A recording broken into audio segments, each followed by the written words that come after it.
ikigoryi nk'icyana cy'imbeba senda yo sister bataroza inkuba uravuga basanga urogotwa pomora urutwe ibiraso mbimena muri make uri kure nk'induba zamura umutwe basanga uri koma urukara rwabaye umutamu ntugikarabuna ukanga agasamu muri disco narashe inzoka byabaye real ubu yambaye sima nigahora ibipago nk'ipata mfatiwe black byo namuhitana amasaha akuze kuri grind dufata siri n'abandi bakaza amapinga abiri kuri yams abarozi nk'abo tubata mu ruzi ikarami idashira ni tag bindi muvuga byose ni haram rap for me I will ride for you slide for me I will slide for you fuck with me I will fuck with you nobody homie your cast is good rest in peace to ODP uravuga ngo bimara iki izo drums anyuna ubufezi kuri net uravuga uri tough muri real life uri pussy I gotta get nigga gotta go nigga fuck bitch better watch your hoe 10 G's of rocks kuri streets fata nka Tony Montana the king prince nituka maputi kimwe kandi nitwa na yumva kimwe urugamba bagira bamwe na bamwe mbabona ari narwo bazira fuck them ni drama shit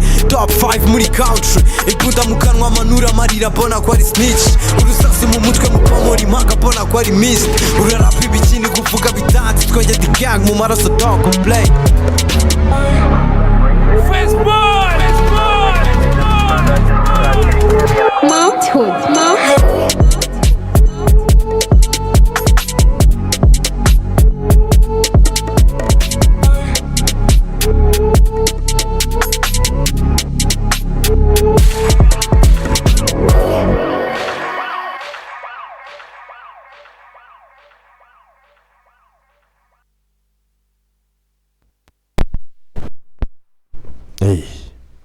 nuko nyine akababara bataramiye none se arakina sha niko nyine mugende mukore subscribe kuri YouTube yiwe ni bisanzwe nyine sibyo.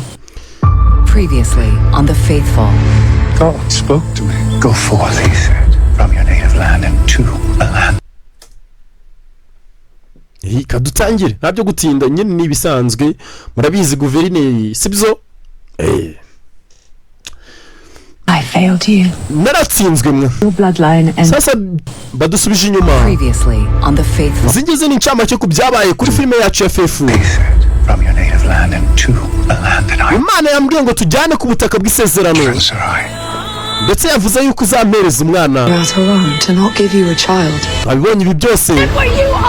Abrahamu yagiye atera. Wari umuja wiwe. Bamwita Hagari. Ndagira ngo umwana muto Hagari uze ubyarire umugabo wanjye umwana. Yari bigeze mu rwego aho Sara ubwe yari yaracitse intege cyangwa se mu kimwe atakizera yuko azongera kubyara. Rebe his name will be Isaac. God will make his covenant. Imana yambwiye ngo izampereza umwana ndetse uwo mwana azitwa Isaac Ishmael cyangwa Isaac bitewe naho nyine wakuriye wumva. Never bow to him. Never. Ntabwo nzigera nunamira muri umuna wanjye twari ubonye umwana yaravutse ndetse umwana wavutse bamwise Isaac ariko umuko Ishmael yanze kuvuga ngo ntabwo nzigera mpfukamira muri umuna wanjye Isaac. Byarangiye babaciye mu muryango ibyo byose twarabibonye. Sasa ibyo byose tubirangiye tugaruke hakurino nahisemo n'Imana. Sasa tugaruke ku mukobwa uranga bamwita Rebecca. Abazi filime nako babazi amateka muri Bibiliya nako muraza kugenda mubibona mwihangane naye ngiye kwihuta mbabwira amateka yabyo kandi byanditse mu Bibiliya. Nagiye nisuzuma kuri buri kimwe cyose cyagendaga kibaho. Cyaba ku byabaga n'umuryango wanjye cyangwa se umugabo wanjye. Usibye n'ibyo ndetse nkareba n'ibyabaga ku mwana wanjye nakundaga cyane. If it meant I had to deceive. Ibyo byose byabaye nagombaga kubyakira icyaba cyari cyo cyose. N'amagambo witwa Rebecca atubwira. Ese Rebecca ni muntu ki? Icara hamwe urebe. Babibonye muri filime ariko ndagira ngo ngende mbasobanura gatanu ku kandi abantu mugenda muri ya filime mwitwa ngo na Aburahamu. Ese Aburahamu yabyaye nda umwana wa Aburahamu Isaac yabyaye byose muragenda mubibona. It's sick. It won't survive. Aka gatama karwaye niyo mpamvu ngiye kukica. Sasa tugarutse muri Haran aho Aburahamu yavukiye mu myaka 1800 mbere y'ivuka rya Yesu. Umva muri ka gaturage Aburahamu yari yaravuyemo. Urebe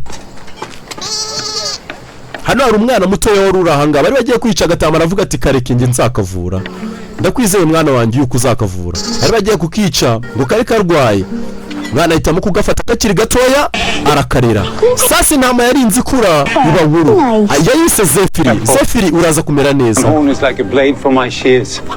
ibaza yuko nayikuye mu zindi ntama zanjye kugira ngo itazazanduza none ndabona yarakomeye cyane yizirike dore umuraba ugiye kuza ni munini cyane agatama kari karahanga gari gafite amaso ameze ukuntu kari karwaye ndaza kugaruka mwana mutoya waragiye kuza ngo inkubiri cyangwa se umuyaga mwinshi cyane muri filime witonze abantu mwagiye mureba filime mundagira ngo mwicare hamwe mutuze nge gavana ndahari kugira ngo mbasobanurire 5 kuri 5 kandi ibyo byo murabimenyeye murebe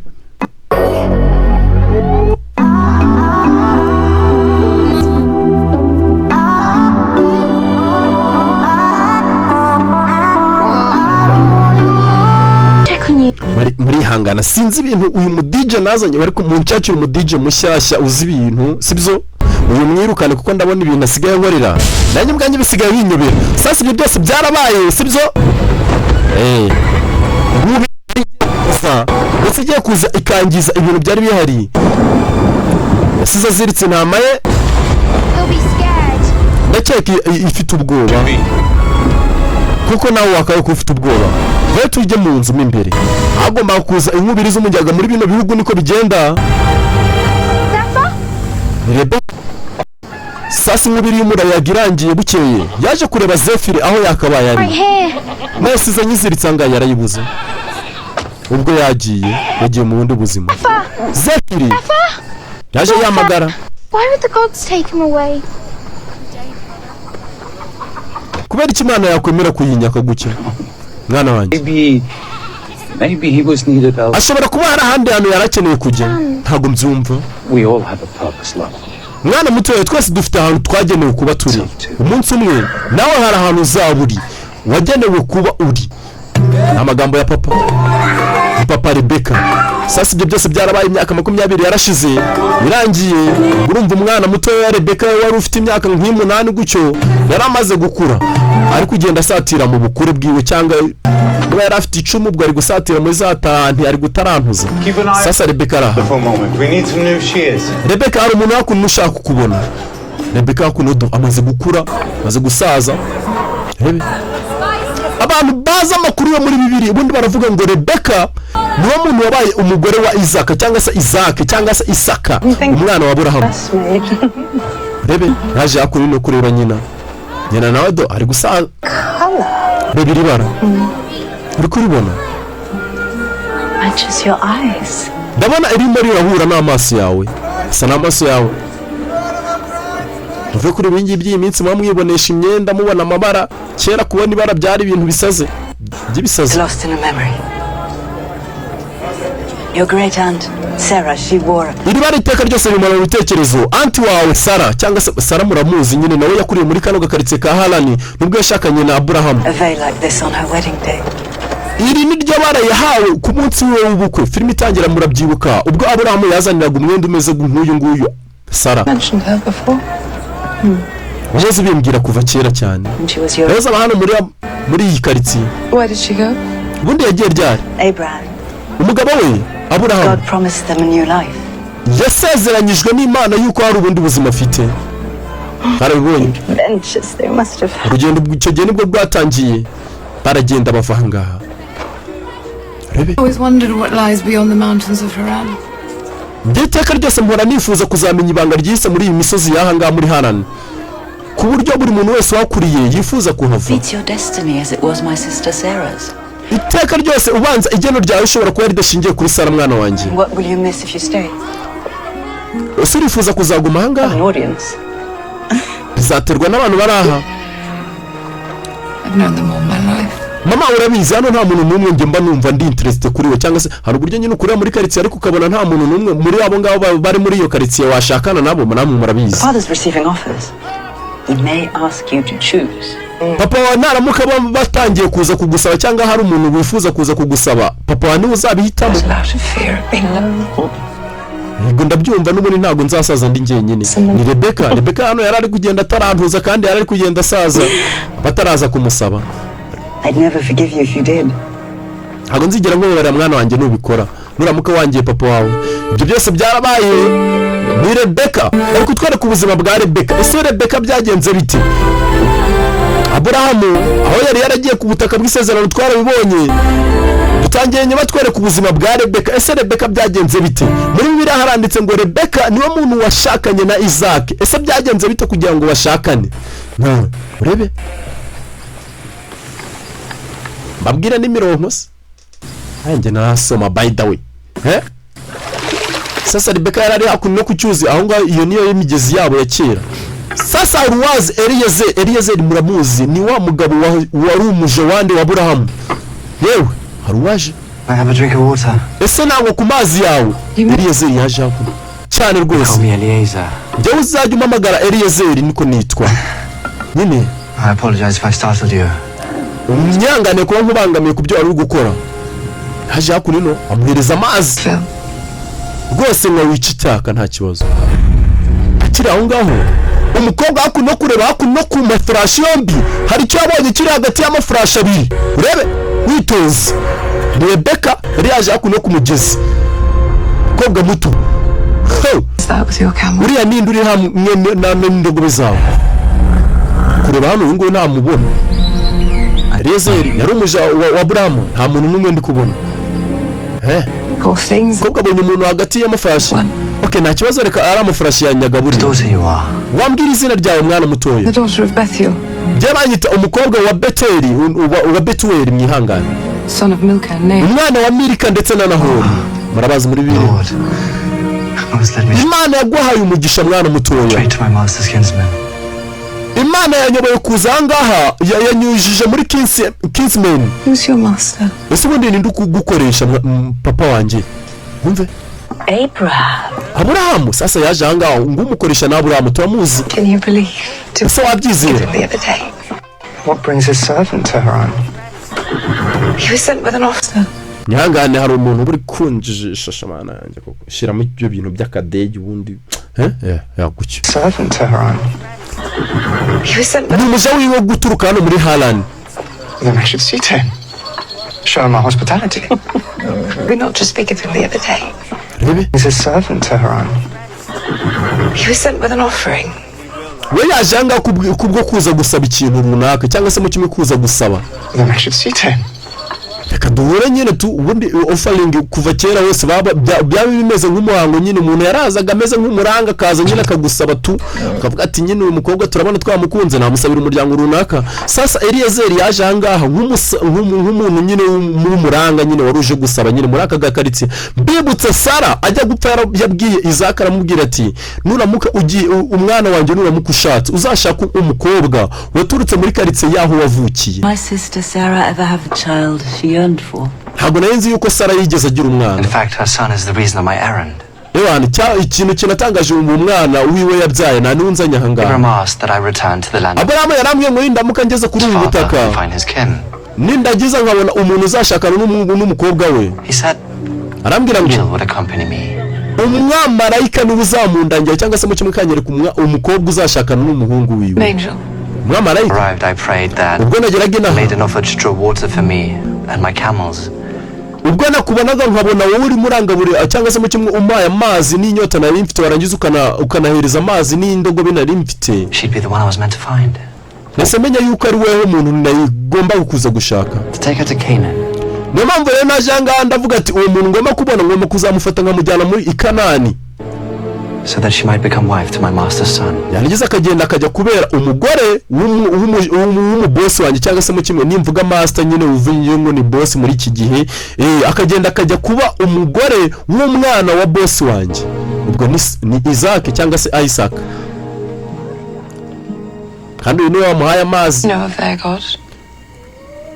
I know that Abraham Abraham spoke to him. Yego ndabizi neza Imana ya Aburahamu niyo Mana yagendaga ikamuvugisha ikanamwereka naho agomba kujya. He was a changed man after that. Nyuma y'ibyo byose iyo Mana niyo yagiye ikamuhindura igahindura Aburahamu wari we none ahangaha. What are you not? Kandi nawe urayizi niyo Mana twemera. Who? Hari umuntu wabonye namubonye. Nabonye umwamarayika. I saw him even as he did. Namubonye n'amaso yanjye nubwo uriya mugabo watamubonye. For what I don't know. Ikintu gihe cyo ntazi. What if this is it? Ese bizagenda bite? And I don't go. Nindamuka nagiyeyo ese nzicuza. But if it's not, cyangwa byibuze nindamuka ngiyeyo niho nzicuza. Nicyo kibazo umukobwa yibaza, aravuga ati ese nindamuka ngiyeyo nibwo nzicuza cyangwa nindamuka ngumye ahanga nibwo nzicuza. Nicyo kibazo mfite. Ese nicyo kiri mu mutima wawe umukobwa muto? I assume the animals you traveled with are included, save for the costs needed for the journey to Canaan. Yaje akunino the decision, sister. We've negotiated more time for the liberation. Umva twaganiriye byinshi cyane kubijyanye na sister wanjye, ndabikeka ntari mu mutangi. Uyu ni sister Days. Umva nta kintu cyo kuvutekereza igihe kirekire. Ndaza kujyana nawe. Uri sure? Ubwo yari yagiye kubitekerezaho. Wenda ashobora kuba ariho hantu ibyifuzo byanjye cyangwa se mu kimwe hazaza hanjye hari. Umukobwa yemeye kujyana n'umugabo kugira ngo ajye gusezerana na Isaac cyangwa se Isaka. Ubundi kera habaga umuranga, ubundi muri iyi minsi bazagaruye umuranga nanjye akazajya kunshakira ko mbona abakobwa bose babaye amaninja. Mwana wanjye nzagukumbura, nanjye nzagukumbura mama. Rebe yaje gusezera kuri famiye, agiye kujya gushaka umugabo, ariko yagiye yibaza ati ese buriya nindamuka ngiyeyo nibwo nzagira ibyishimo ukwiriye? Ese biriya ndamutse ngiyeyo bikanga, ese nibwo nazicuza cyangwa nibwo ntazicuza?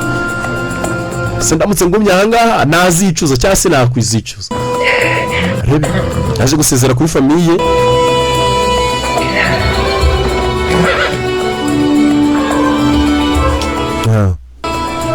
Rebe ngomba kuva hano.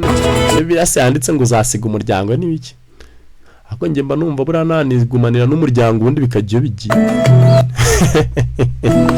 Iyi famiye kazajya mfasha kurera. None se shaho Deborah, ndishimye cyane kuba waje tukajyana. Hari umuwaje ahangaha aba yijyanira rwose. Ndishimye cyane kuba ntagiye kujya mu rundi muryango hari kumwe n'umuntu wo mu rugo. Namukurikiye hako no bajyanye yitwa Deborah. As I adjust to this new everything, Mujuru urugendo rwo ku Gikanani bagiye kureba kwa Abraham. Rwose mfite amatsiko yo kureba umugabo wanjye mushyashya. Isaac means laughter. Izina rye bamwita Isaac, bisobanuye ibyishimo. Funny looking. Bagiye baseka. Tugaruke akunini Kanani, nano twasize Abraham atuye. Ubwo butaka bw'isezerano Imana yari yamubwiye yuko yamusezeranyije. Bagezeyo hako Jano.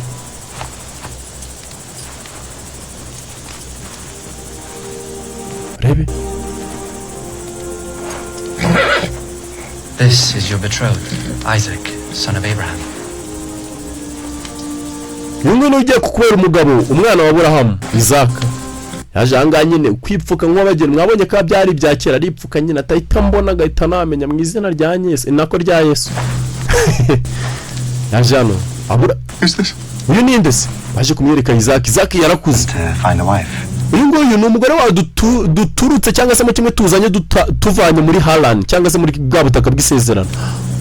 Abo cyane umugore yego niko papa yansabye. Reka njye ntabwo nigeze mbisaba. Ntabwo ibi bintu bikunze, nta nubwo nabishakaga. Reka uwo muntu mumusubize. Sasa kumugeza ahangaha Isaac dore ngaramwana. Ntabwo mugore, ntabwo nzi uwo ariwe, gusa utabyumva nabi twumva yuko nkwanze cyangwa se mu kimwe mubenze gusa. Ntabwo ibi bintu narigeze mbipanga mu bijyanye n'urugendo, nigeze mpanga. Ntabwo umuntu yigeze mupanga yuko agomba kujya kunshakira umugore. It's nearly night. Burisha. In the morning then. Sawa, ntarimo mugenda mu gitondo, nta mpamvu yo kuvuga ngo muragenda none. Mugenda mu gitondo musubire. Sasa baza umukobwa dore ngo baramubenga Nyagasani. Byaje kureba umuntu papa yari yamubwiye ngo bajye kumushakira umugore kugira ngo dore ngo baramwanga. Wabibonye bira bintu byose. N'ubundi nari mbizi. Benda nabivuze. To return home with a stain of rejection. Ubusubundi kubera ikinemeye ubu busabe bw'aba bantu bundi iyo nigumira mu rugo. Sasa kugira ngaha yatangiye kwicuza. Bundi barakubwira ngo muri bibira baravuga ngo niba hari umuntu wa mbere Isaac yakunze cyangwa se mu kimwe umuntu yakunze, uyu mugore niwe muntu wa mbere yakunze. Sasa bwa mbere akigerayo Isaac yaramwanze. You want? Subundi kucyakeneye. Nicyo ukeneye. Mu gitondo bwarekeye umva. Well, there's been a delay. ndakeka bwakeye cyane ndagira ngo tuganire sasa Isaac kubona ahangaha yabonye agakobwa gasohoka ahangaha yari yipfutse kare mva none mfite gukora icyo ari cyo cyose ngasubira muri Hanan usubirayo Isaac yabonye hakuno n'icyuki gisohoka hakuno nyine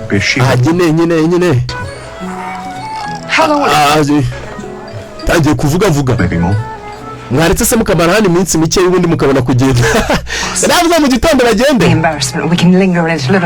umva nta mwanya dufite n'ubundi wo kuguma ahangaha nyine twihanganira umwanya wawe wenda nataye nyine ndifuza byibuze ntabwo nitegaga yuko ari wowe umuntu nyine wazanye basi mbabarira basi ngusabye imbabazi nyihanganira wenda ku by'amagambo navuze nimugoroba nta mpamvu ntabwo nkeneye ibintu byo gusaba imbabazi n'ubundi ibyo wavuze birahagije kandi binarumvikana nyine umujinya wanjye uzaga direct cyangwa se mu cy'umujinya wanjye urihuta cyane kuza papa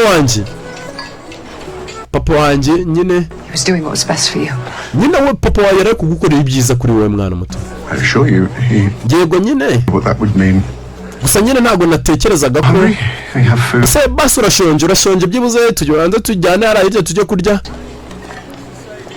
nicyo gihe baravugaga ngo tujye gusangira agakawa simubyumvise sore hakuno yabonye umukobwa nyine ntabwo ari we yari yiteze kuko uyu mukobwa yaje yipfutse papa wanjye baze ko umunsi umwe yigeze gufata icyuma akagerageza kunyica abantu mubizi muri Bibiliya murabizi nako nyine ibyo biri ku mutwaro wa papa Imana mbibutsa muri Bibiliya iravuga ko ubwo Isaac yari muto yaragiye iravuga ati genda utangemo igitambo umwana wawe mutoya nawe urebe yaje hano ubwo umukobwa ngaze baze gusangira aje hano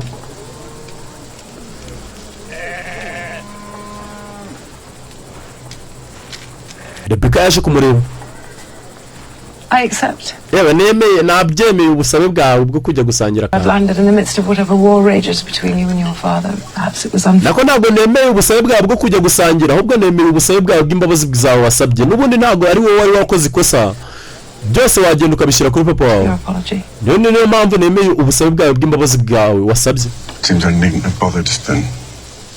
With what? Rebe Hangavayo hano It's a bauble, really. Rwose niko kuri A peace offering. aka ngaka nguhaye nagasobanuye amahoro hagati yanjye nawe Thank you. Nakoze cyane amaye agakumuhano yaragukwa reka nkagufungire ni Isaac ubundi baravuga muri Bibiliya niba ari umugore wa mbere Isaac yakunze uyu mukobwa Rebecca cyane gusa bwa mbere akimubona kubera ko atari yabimutumije cyangwa se mu kimwe atari yabisabye yaramwanze Threading the beads strangely calming. That's something I learned from my father. byose ndi gukora byose nabyigiye kuri data Glad to know things between you weren't all bad. ndabona ibintu wagiye wiga n'ubundi hagati yawe n'ubundi atari bibi cyane Thank you again. kandi wakoze cyane ndongera gushimiye rebe ni Rebecca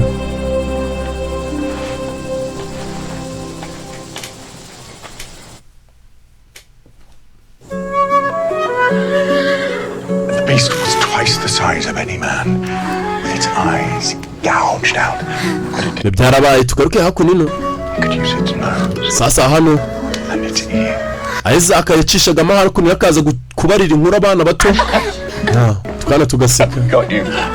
nayo yatangiye kuba amazi iminsi hakuno amazi iminsi hano ubutaka bwa Kanani Out of everyone. ari kumwe na Debora n'uwamuherekeje Boat arrives tomorrow. urebe So we'll be home soon. abagomba kuturinda tugenda mu rugendo bahageze mu minsi mike tugomba kuba twageze mu rugo yari yaje aje gushaka ageze naho nyine umugabo aramwangira rebe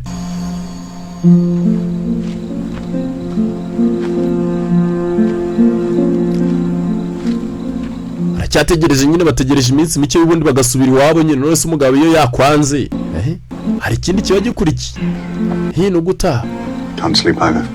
nawe ibi bitotsi wabibuze se kudasinziye When I was little, I used to try and count them. teka niteka iyo nabuze ibitotsi ntangira kubara zino nyenyeri ntangira kuzibara inyenyeri zo mu kirere. May I ask you a question? Ese hari nayikubaza ikibazo? Of course. Hari ibyo wambaza. Were you unhappy in Iran? Ese byibuze muri Harlan nta byishimo wari ufite? Oya nayo mbifite. Home to marry None se kubera iki waje the man you'd never met? kaza gushakana n'umugabo mutaziranye? I thought my purpose was elsewhere. Njye natekerezaga yuko ahazaza hanjye cyangwa igeno ryanjye riri ahandi hantu atari hariya muri Harlan. As ridiculous as that now sounds. I don't think it's ridiculous. Hasi numva ko bitangaje cyane. All the stars in the sky.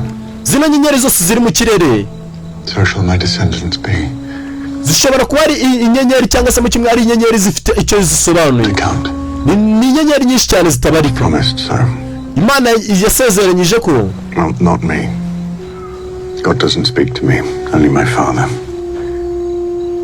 hari abantu bazakomoka kuri data. Sinzi neza niba ari ngewe gusa nyine Imana yavuganye na papa ndetse nawe gusa nta wundi muntu bigeze ivugana nawe. Ntabwo nzi neza niba ziriya nyenyeri kuko ari ngewe zizakomokaho. Mbibutse muri 2 Imana yabwiye Aburahamu iramubwira ati uzagira abantu bazagukomokaho cyangwa se igisekuru kizaruta ziriya nyenyeri. Aho nyihanganire niba Imana itarakuvugisha sinzi. I was the test. Nyine ndacyabisuzuma. My father's God had commanded him to make a sacrifice. Imana yategetse papa wanjye kugira ngo ihereze igitambo And offering. ndetse igitambo gitwikwa, a burnt offering. So he and I traveled for 3 days to Mount Moriah. Icyo gihe yaramfasha arangiza njyana ku musozi wa Moriah cyangwa se Moriah tumarayo iminsi 3. And it didn't occur to me to ask until we were halfway up where the lamb was. Sinamara icyo gihe cyose twamazeyo nta kintu na kimwe twari dufite cy'igitwiko cyangwa se mu kimwe cy'igitambo gitwikwa, kandi Imana yari yamusabye igitambo gitwikwa cyangwa se ubwo nyine nimvuga igitambo gitwikwa ni cya gitambo ugenda ugahereza Imana ukagitwika ubundi. He said, don't worry. Yaravuze ngo ntugire ikibazo papa. We reached the highest point. He built. Turamuka tugezeyo tuzabona inkwi ndetse Turned to me. tuzabona n'igitambo tugomba kuzatwika. Seeing I looked like it. Ntabwo nari nzi yuko So much. ibyari bigiye gukurikiraho byari biteye ubwoba. And that's when I realized Ntabwo nari naketse neza yuko I was the sacrifice. ari njye cyari igitambo, ari njyewe wari igitambo. He was prepared to Byose turabizi. kill me. Yariteguye ndangije ndamuherekeza nzi neza yuko ngiye guterekeza papa agiye gutambira Imana, ntazi yuko ari njye wari If igitambo. God wanted the son. Papa yizerera mu Mana cyane kuri rwa rwego yumva ko njye ntacyo mvuze imbere y'Imana. I don't know how I can. Yavuze yuko n'ubundi byose ari Imana yabimuhaye, n'ubundi nanjye n'ubundi ari njye Imana ariyo yamumpaye, n'ubundi ari nayo igomba kumwisubiza. He must have felt. Ariko nawe ushobora kuba yari afite ubwoba. Buri muntu wese yabikora. Dream about the ram Rimwe na rimwe ntekereza place. igitambo cyaje kuza kuboneka cyangwa se mu kimwe umwana w'intama waje kuboneka nyuma yuko nari ngiye kwicwa cyangwa se mu kimwe nari ngiye gutamba. Seemed so calm. Uburyo yari ituje Exactly where it was supposed to be. cyane cyane none uburyo yahise iboneka aho hantu nari ngiye kwicirwa. Kwicwa. What was most striking about it though was its eyes. Uburyo ubwayo yari rimwe ramureba mu maso, ifite amaso y'ubururu, Alongside an ifite rimwe rigaragara nkaho riri brown. unusual shaped horn. I thought, Umva. no. Mbibutsa dore ya ntama yayindi, mbibutsa uyu nguyu yari yarakuze niba yitaga Zefari. One blue. Ya ntama neza isa niya w'umukobwa yagiye akurana nayo cyangwa se mu kimwe yakujije yayindi twatangiranye nayo arera ikiri ntoya. Alongside an unusual shaped horn. Ubwo bwanjye ngiye nabonaga imeze nk'intama idasanzwe. No offering. It's as if it appeared from nowhere, like it dropped out of the sky. Ubwanjye ngiye kwicwa ntazi uko bigiye kugenda, ngiye kubona mbona intama ntazayiturutse n'ahantu natoya, mbona niba yaraturutse mu kirere sinzi ahantu yaturutse, ariko nagiye kubona Which was nyine. That was so strange that day. The clouds were roiling in a way I've never seen before or since. Uburyo bwanjye ngiye nabonye nkaho ari intama ije bundi bushyashya ntari narigeze na rimwe mbonaho. Many years. Imyaka myinshi yari yaraciyeho ntabwo nari narigeze nyibona. Intama yari idasanzwe. Kubera icyo uri kumbaza ngo iyo ntama yari isite. It's nothing. Ntaribi umukobwa yarabyumvise yumva uburyo intama yari isa neza. Lamb. Ubwo nari ndi muto It one blue eye. nakujije umwana w'intama wari ufite amaso y'ubururu, alongside ndetse rimwe muri ryo ryari risa na brown unusual shaped horse. uruhande rwayo And one night, yari idasanzwe. storm Umunsi umwe ubwo hazaga inkubiri y'umuyaga naje kuyibura. described. Could you wait here a moment? Umva, buretseho gato. Sori yarabyumvishe. Hari umwana w'intamu n'umukobwa yabuze. My father gave me this when I came of age, so Papa yamaye akangaka ubwo yari amaze gutamba. I would remember that day. Ndetse arambwira ati aka kantu kagomba kuzajya karakwibutsa uyu munsi cyangwa se uriya munsi w'ibyabaye byose uriya munsi yacu. Ako papa yamuhaye kumbe dore ihembe yamuhaye ihembe rigomba kuzajya riramwibutsa uriya munsi. Yabonye ihembe abona cyane rwose yari ya Zefari. Ni Zefari My lamb. ntama yanjye. Bivuze ngo Imana Are you certain? cyangwa se intamu n'umukobwa yareze niyo yatabaye uno musore wacu Isaka agiye kwicwa agiye gutambwa. Ntumbwire ko wayibuze. That I don't have to keep looking anymore. No. My purpose. Igeno ryanjye ni aha ngaha. Bivuze ngo niba warareze umwana wakagenda agatabarwa akajya gutabara umuntu buriya abagomba kumba igice cyawe. Ugomba kumbera umugore. Byarabaye. Barongeye barahuza buriya byose bipfira mu biganiro. Iyo umuntu mutaganiye nyine mwahuza gute se? Cya DJ Elia wowe dufitanye amakimbirane menshi cyane. Nakoreka mvana amakimbirane muri filime z'Imana. Sasa hano byarangiye amuteye inda. Isaac should know the truth. Yace ntibitinda buriya mugiye kumara amezi 9 muri wa filime agace kamwe sha. Mana we. Mwamaye udufaranga tungana iki se? Ntabwo nigeze mbona umwana utera gutya. Ibi bintu bishobora kuba bitangaje. Nyagasani. It's beyond her understanding. Ibi bintu ntabwo mbyumva neza. Umwana w'umuntu Imana wende ni ishobora kuba yamenye umwana uri mu nda yawe ngo ni bwoko ki, kuko ntabwo nigeze mbona umwana ungana gutya, ndetse icyo yongeye ntabwo nabona umwana utera migeri gutya. Ni Debora bavanye mu cyaro cy'iwabo afite inda hakunino. I beseech you, Lord. Mwami wanjye nje kukureba. Ndagira ngo umbwire ikiri muri ino nda yanjye. Ndi kurwana nacyo ngo ni bwoko ki. Ndagira ngo umbwire ku bijyanye n'uyu mwana utaravuka. What is his fate? Ese ni irihe geno ryiwe? What is its fate? Ni irihe geno ryiwe? Ndakwingize Nyagasani Mana yanjye naje gusenga. Rebe aratwita ariko abaganga babona bamubwira ati ndakwinginze Nyagasani mbwire ku bijyanye n'iyi nda. Arambwira ati ni ubwa mbere tubonye indi imeze gutya. Imeze bite? Ubundi abantu muzi neza ku bijyanye na Bibiliya barakubwira ngo Rebeka yabyaranye na Isaka cyangwa se Isaka abana babiri impanga. Seems like a storm's brewing. Mba ngira ngo ngende mbibibutsa hakiri kare. Nose mwarasomye se sha? Reka njye nasoma. Nose mbabeje. Njye narasomye. Rebeka. Sasa Isaka yaje kureba umugore we aramubura. Kandi hakunini inkuba zitangiye gukubita. Rebye ikirere hano. Kirere gitangira guhinduranya umukobwa yagiye gusenga.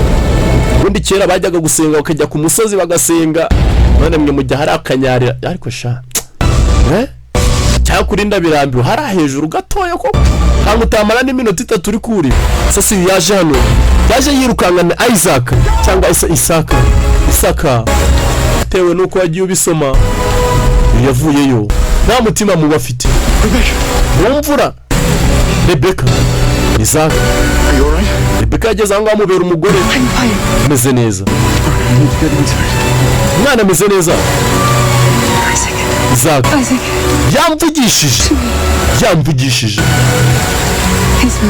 Yamvugishije. Ubwo nyine kivuga gucyita umenya ko ari Imana kuko nawe.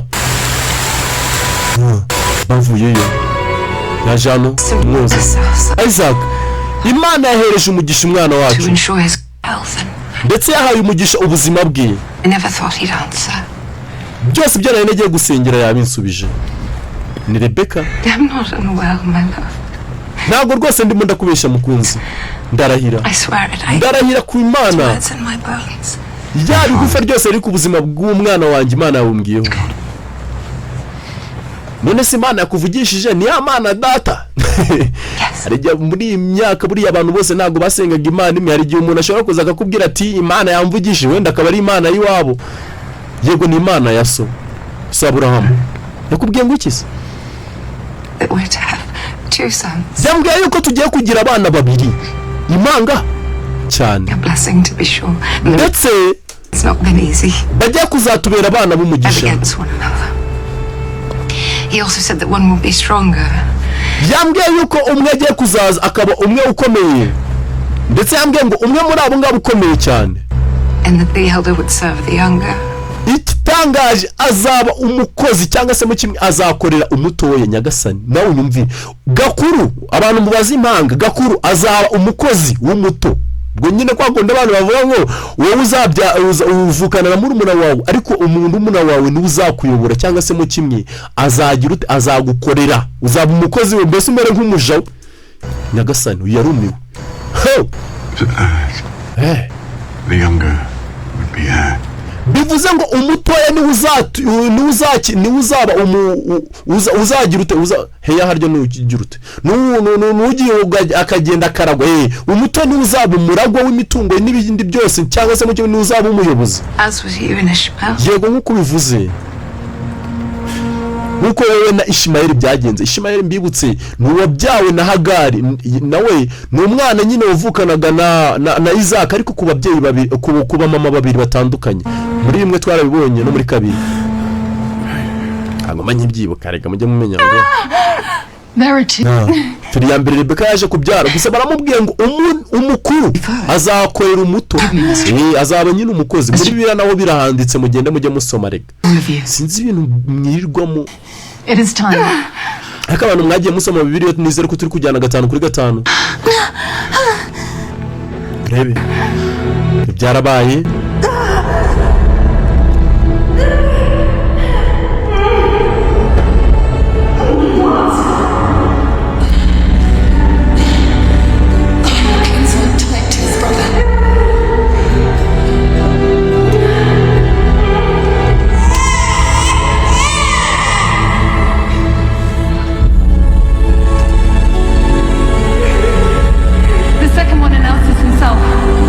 Kabiri arimo aragenda aza sunika, yashaka ukuntu kubyara.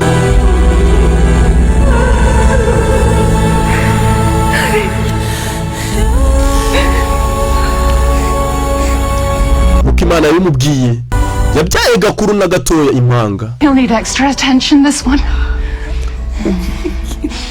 Umukuru hakuno bamuhaye gatoya bakimara kumubyara. Papa ya Jano ni Isaac cyangwa Isaka.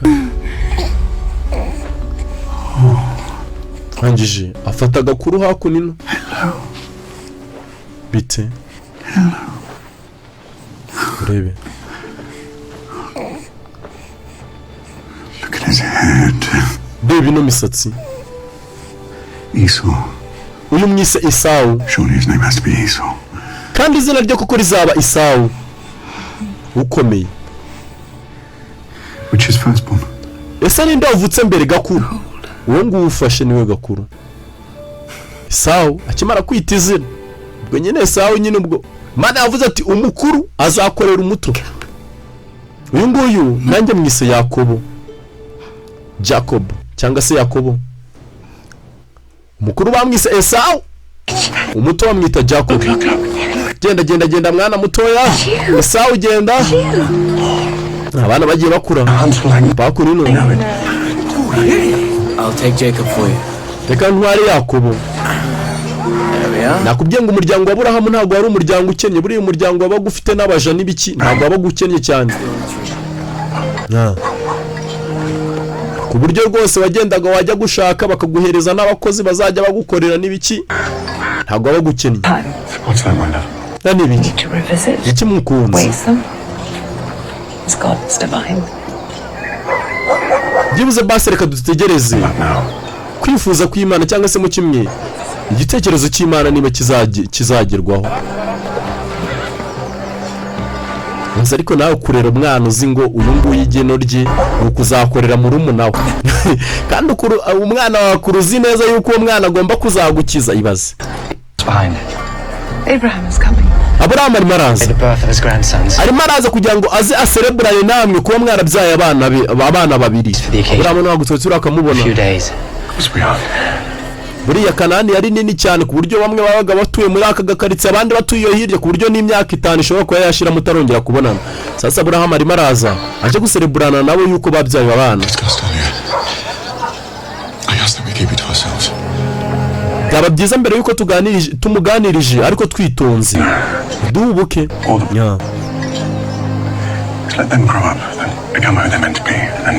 Abana batoye niwigera ubwira muzehe ibijyanye n'igeno ry'uko Imana yakuvugishije cyangwa yavuze yuko bano bana umwe azayobora undi, wowe utegereza yuko Imana igihe izabivugira cyangwa se igihe Imana y'ubwayo izabishakira umwe akayobora undi. Wigera ubibwira muzehe ko wagenda ukajya kubibara uvuga ngo Imana yarakubwiye ngo umwe azayobora undi n'ibiki, kandi biriya bintu uramutse ugiye ukabivuga abana bashobora ko bagenda bagasubiranamo. Mwana muto yaje hano umva ni guverineri cyangwa se gavana, mujye muvuga ngo ni umusobanuzi witwa guverineri.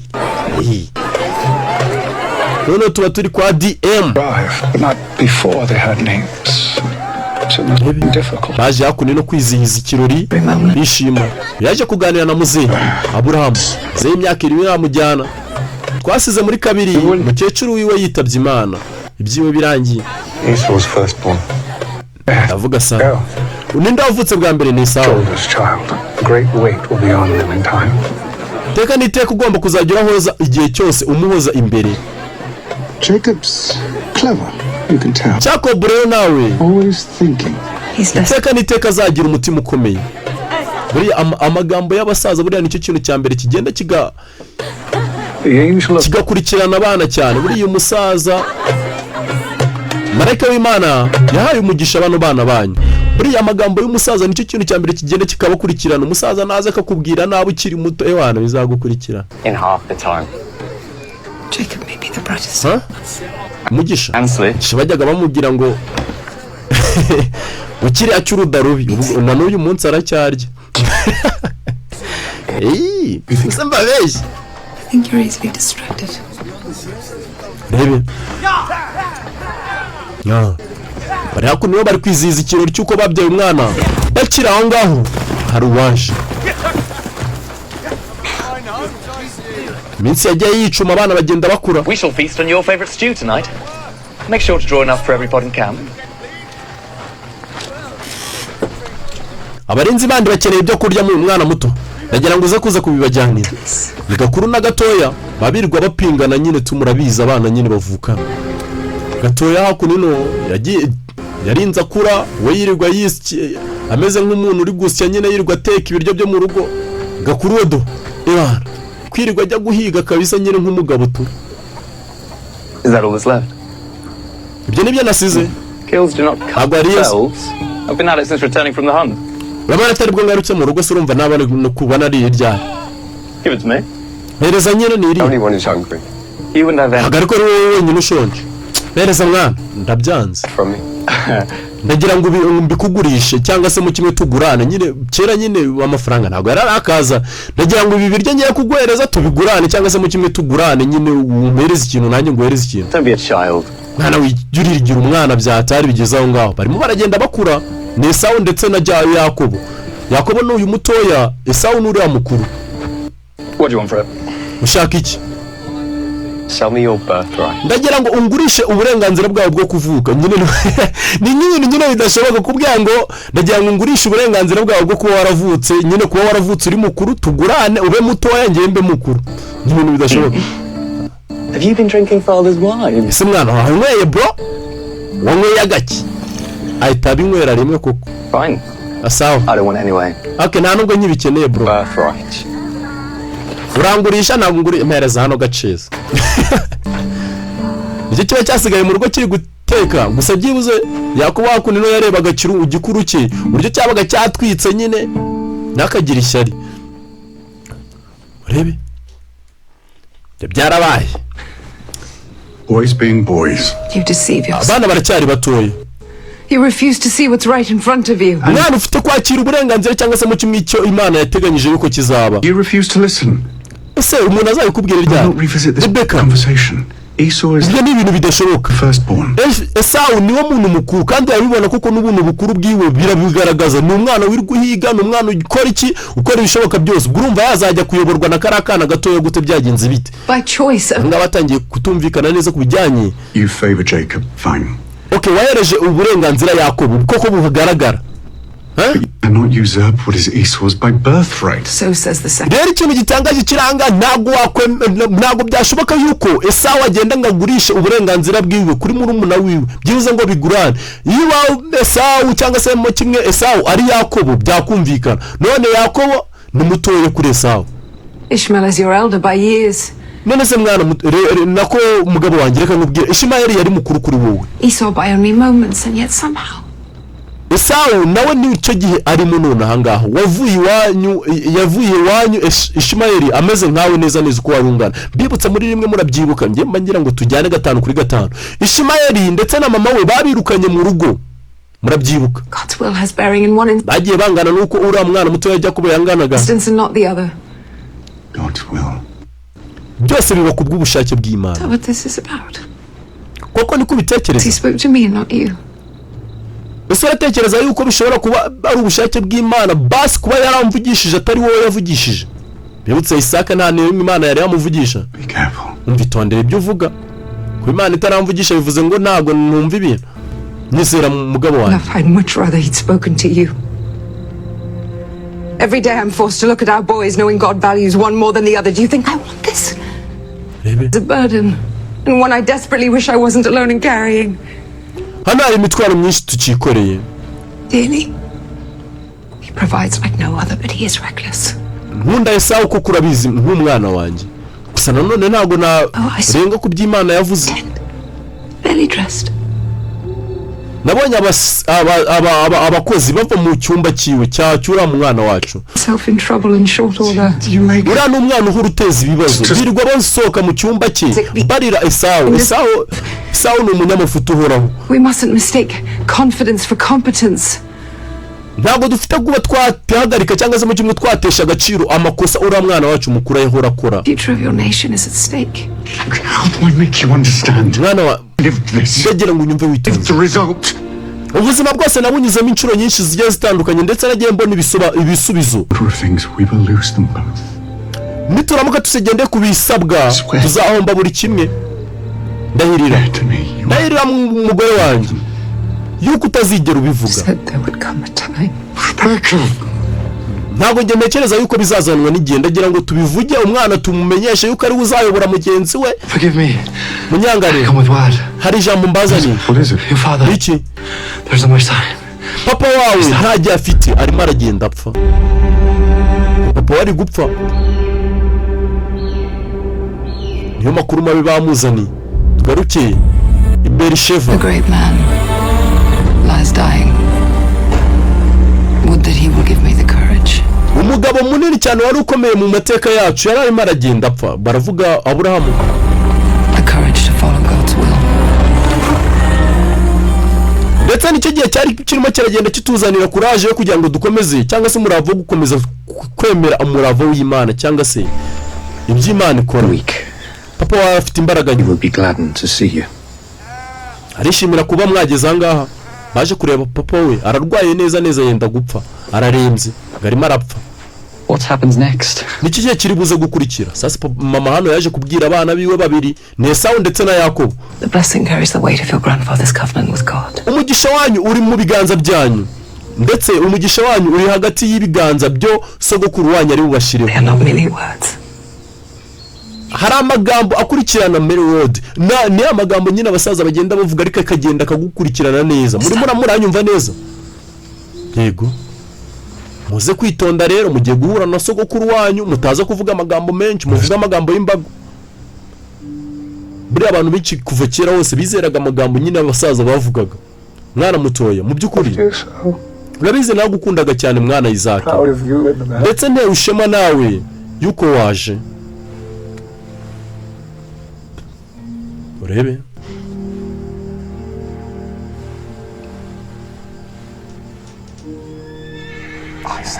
Isaac we Unite our household. ndagira ngo uhuze umuryango yacu cyangwa se imiryango yacu yagiye itandukana.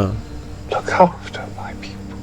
Ndetse urebe n'imiryango yacu iri imbere yacu As if they were your own. ndetse yose uyigira iyawe cyane rwose niko ngomba kubigenza. Mwana wanjye rebe muzehe May your descendants be as numerous as the stars. ndagira ngo abazagukomokaho aba ari bo bazaba umubare utabarika ungana n'inyenyeri cyangwa se umucanga wo ku nyanja. All the nations of the earth. Ndetse abazagukomokaho bose bazuzura isi yose ndetse bazabe abatoranyije cyangwa se abaheshejwe umugisha. You obey his command. Ndetse nawe ndetse n'abazagukomokaho bazubaha amategeko ndetse n'ibizakomoka ku Mana. God passes to you. Isezerano ryanjye nawe n'Imana ryose rizarangire kuri wowe mwana wanjye. Amuhashije umugisha amuzehe uri muri igendera. Aya magambo niyo magambo yabaga akomeye.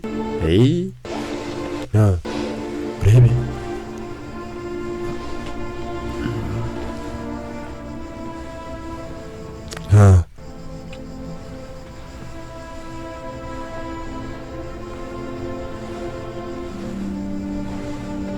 muzehe Aburahamu twatangiranye episode ya mbere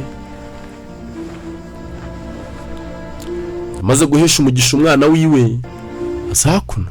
Mwana yasohotse Mana namubwiye ati byibuze ndagira ngo amateka yose y'ibyo Imana yansezeranyije byose bizagendere kuri wowe ndetse abazagukomokaho bazangane nk'inyenyeri zo mu kirere cyangwa umucanga wo ku nyanja.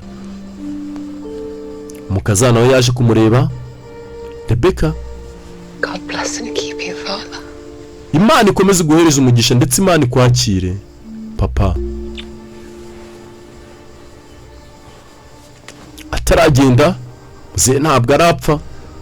Fear and doubt plague Esau. Ndagira ngo utinye ndetse wakire ibizaba kuri Esau. Umve God has told me. Imana byose yabimbwiye. It is Jacob who must lead. Imana yambwiye yuko Yakobo ari uzayobora uyu mikumbi cyangwa se mu kimwe uzayobora ubu bwami cyangwa se mu kimwe uzayobora abo muri famiye yacu yose. You must see it all. Kandi uzabibona rebe Nyagasani uyu nawe yarabyiyumviye yumvisha yuko atari wowe wenyine Imana yabibwiye. Kandi muzehe mbibutsana bari bavuze ngo ntabwo bazigera babimubwira. Byarangiye muzehe abimenye ubwe yarabibwiriye ati ngiye ubwanjye ndabizi neza Imana yabinyibwiriye. Uzayobora ubwami ni Yakobo. Rero muzacunga ubwoba cyangwa se mu kimwe muzacunge umujinya wa Esau. Nyagasani biraza guherera hehe? Iyi episode ya 3 ndaje turebe 4 ubundi noneho izindi tuzitegereza mu cyumweru gitaha. Murabizi muri duhita dukomeza n'izindi season sibyo? Mwakoze cyane. Ciao ciao.